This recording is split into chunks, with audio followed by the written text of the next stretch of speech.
Subject కి ఒక teacher ఉంటారు, అన్ని సబ్జెక్టులు నన్ను చదవమంటారు. ఇంత చిన్న బుర్రలో అన్ని ఎలా నింపాలి? Class work, home work, fair notes అంటారు. సబ్జెక్ట్ కి 3 బుక్స్ పెట్టి బ్యాగ్ నింపుతారు. ఇన్ఫాక్ట్ నా బరువు కన్నా నా బ్యాగ్ బరువే ఎక్కువ.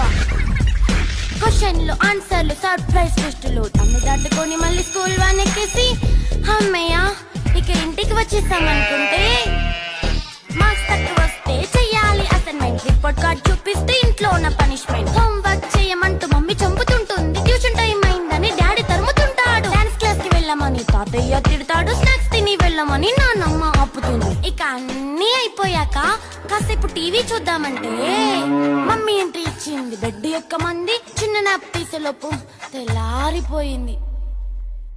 అయ్యో మళ్ళీ మొదలు ఈ స్కూల్ కష్టాలు.